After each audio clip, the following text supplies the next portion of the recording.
အကျဉ်းဖက်စက်ကောင်ဆောင်မဲအွန်လိုင်းကိုတမတာအဖြစ်အတိမတ်ပြုထားပြီးစက်ကောင်စီငင်းချမ်းရေးလုပ်ငန်းစဉ်များတွင် PSNF TNLA ကပူပေါင်းပါဝင်နေကြောင်းဖော်ပြထားသည့်နေပြည်တော်ဆွေးနွေးပွဲဧကန်တဲ့အစံတမတ်ထားသောမတမ်းများကိုစက်တဲ့ညွှန်ကြားချက်ဖြင့်ရည်ရွယ်ချက်ရှိတရားဝင်ဖြန့်ဝေလျက်ရှိကြောင်းနေပြည်တော်စက်ဖက်တန်ရဲ့မြတ်ထမှသိရှိရပါသည်နေပြည်တော်စက်ဖက်တန်ရဲ့မြတ်ဤအဆိုအရာအဆိုပါမတမ်းများမှာပေါချလာခြင်းမဟုတ်ပဲ TLLA ဤဆွေးနွေးပြောဆိုချက်များကိုຫນွေဥဒေါ်လာရေးအတွက်ပါဝင်နေသူများတည်ရှိစေရန်နှင့် TLLA အပေါ်အမြင်မကြည်လန်းစေရန်ရည်ရွယ်ချက်ဖြင့်စစ်တပ်ဘက်ကတမန်ဖြန့်ဝေခြင်းဖြစ်ကြောင်းသိရပါတယ်။ပေါချတာမဟုတ်ပါဘူး။ဒါတွေကိုဖြန့်ဝေဖို့ညွှန်ကြားချက်နဲ့ဖြန့်ဝေတာပါ။ငွေရန်ဆွေးနွေးမှုမှတ်တမ်းတွေကိုတမန်ဖြန့်ဝေတာပါ။ခုနေပြည်တော်စက်ဖက်တန်ရမြက်ကပြောလာပါတယ်။စတကဖြန့်ဝေထားသည့်ကန်တဆွေးနွေးမှုမှတ်တမ်းများအရာ PSNF TLLA ဖက်က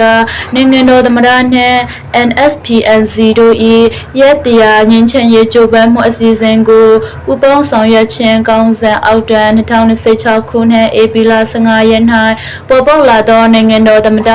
ဦးဆောင်သည့်အယက်သားအစိုးရတည်အားကြိုးဆိုပါရဟုဖော်ပြထားပြီးနိုင်ငံရေးပြဿနာကိုနိုင်ငံရေးနီလန်ဖြ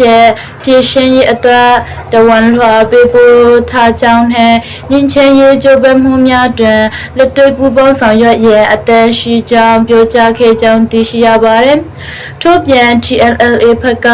တအန်တီတာရန်တိုက်ပွဲများကြောင့်စေစုနှင့်များစွာစပေးခံခဲ့ရသဖြင့်ညင်ချမ်းစွာနေထိုင်လိုကြောင်းနိုင်ဆန်မုံမေနေဒူနဲ့နိုင်ခံမျိုးနေများတွင်အုပ်ချုပ်ရေးလုပ်ငန်းများဆောင်ရွက်နေကြောင်းဒေသဖွံ့ဖြိုးရေးကိုအစိုးရသည့်အနေဖြင့်အတိမတ်ပြုပေးစေလိုကြောင်းနဲ့အတိမတ်ပြုမှုရရှိပါက PSNF အနေဖြင့်UWSA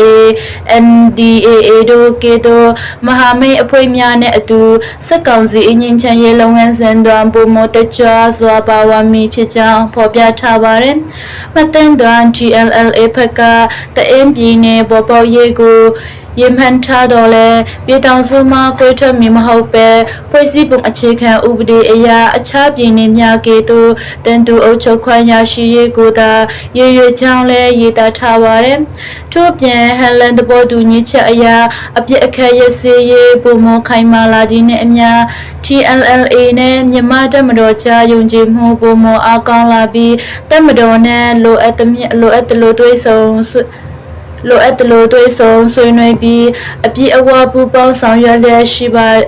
ဒီဟုမှတ်တမ်းတွင်ဖော်ပြထားပါတယ်။မိုးကုန်းနဲ့မိုးမိတ်မျိုးများကိုတပိုးတူညီချက်အတိုင်းလွှဲပြောင်းပေးခဲ့ကြောင်းထင်ချုံနေမြေကိစ္စများပြစ်ခတ်တိုက်ခိုက်မှုရစေရေးနေစေကိစ္စစီမံကိန်းခွဲရေး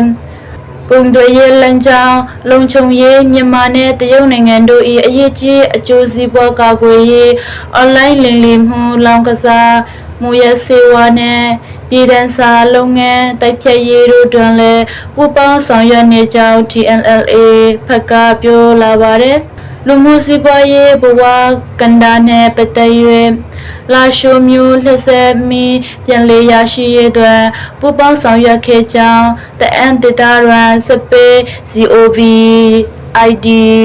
စကုနဲ့ဖွံ့ဖြိုးမှုနောက်ကျခြင်းကြောင့်ပြည်သူများဆင်းရဲနွမ်းပါနေကြောင်းကုန်သွယ်ရေးအခက်အခဲများကြောင့်ကုန်စည်နှုန်းမြင့်တက်နေပြီးဒေသဖွံ့ဖြိုးရေးအတွက်အစိုးရ၏ကူညီပံ့ပိုးမှုလိုအပ်ကြောင်းလည်းမှတ်တမ်းတွင်ရှိပါတယ်စတက်ကလည်းပလောင်ကိုပိုင်အုပ်ချုပ်ခွင့်ရဒေသကိုပေးထားပြီးဖြစ်ကြောင်းပြည်내သတ်မှတ်ရေးမှာဖွဲ့စည်းပုံအခြေခံဥပဒေအရ